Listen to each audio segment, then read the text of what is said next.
Imagine that. Neither of us has ever seen a live launch, and now we've managed to see two within the space of 4 days. It's too bad things didn't go as planned as far as that last launch went. As we mentioned, the ship will not be able to dock with the ISS.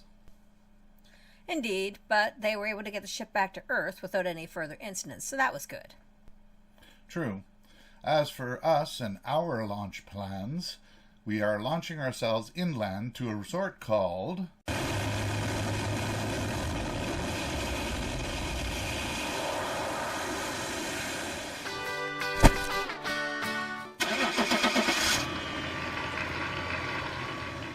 Sherwood Forest. Sherwood Forest is located not far from Disney and Epcot. We booked a 12-day stay there from December 22nd to January 3rd of 2020. This covers Christmas, New Year's Day, and Boxing Day. The idea being that we would have a guaranteed spot over the holidays, which is close to Disney and Epcot. We figured that having a spot over the holidays would be less stressful. The bonus being that we're close enough to these major attractions that we could visit over the holidays if we chose to.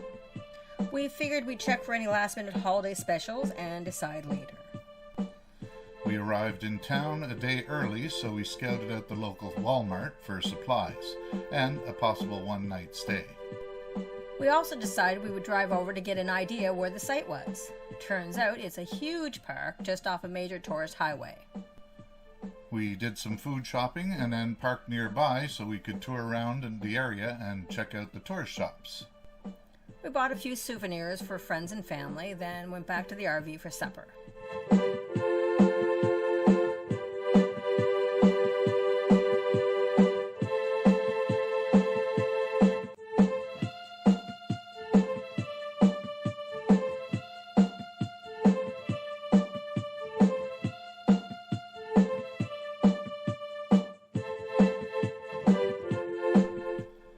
Next day, we checked in at Sherwood Forest.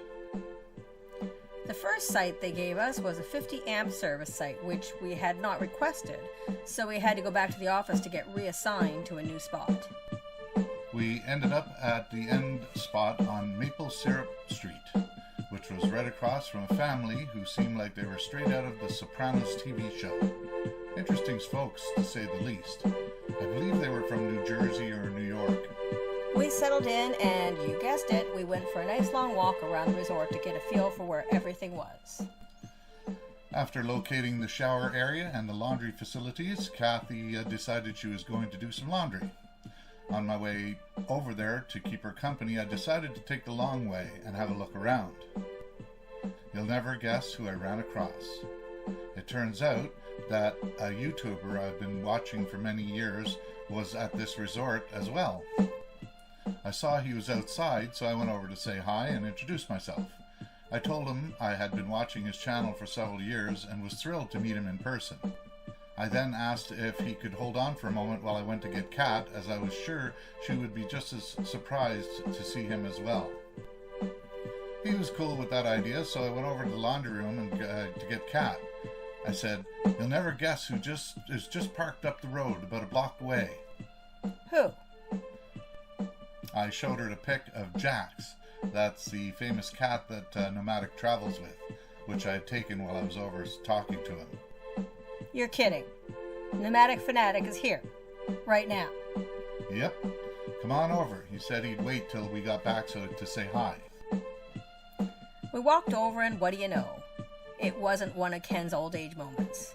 It actually was Nomadic Fanatic. As Ken mentioned already, Nomadic is a YouTuber, RV'er, that Ken has been watching for the last 4 or 5 years now. We chatted for a bit, then said goodnight and headed back to the RV. Yeah, that was cool. I would have liked to sit around and chat and have a drink, but we didn't want to be intrusive. The next day, we decided we would mosey over to see what he was up to. Turns out he had Disney plans for the next several days. You see, Nomadic, his name is Eric, is a huge Mickey and Disney fan, so being in Florida and so close to Disney, that means he had spent much of his time there. Ken was still glad to have had the opportunity to meet him and say hi in person. Yeah, that was neat. He had mentioned one time in one of his videos how Christmas can sometimes be a sad time of year if you're away from home, so we decided to get him a card when we were at the store. We later walked over to where he was parked and left the card at his door, hoping that it would cheer him up. I have to say, I've learned many tips and tricks over the years from watching his channel.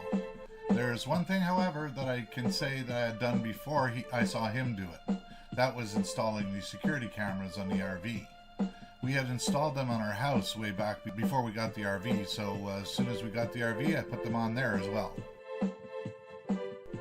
The next day we headed to Disney Springs for a planned visit. For those who are not familiar, Disney Springs is a shopping mecca for all things Disney and Disney related.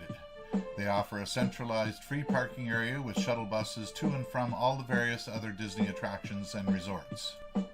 There is a huge AMC theater and several restaurants there, not to mention all the shopping boutiques you can imagine.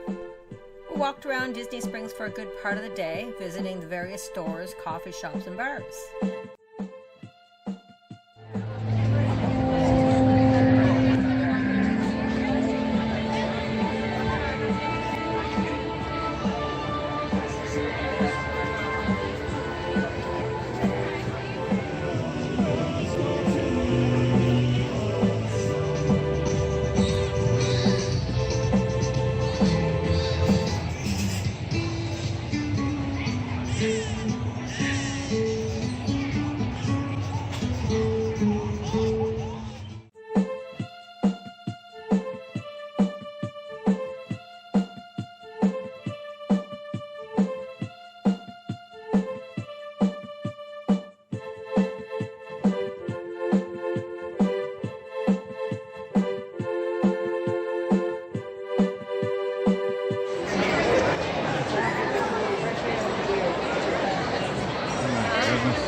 Just after supper time, we were bushed and ready to head back to the RV park.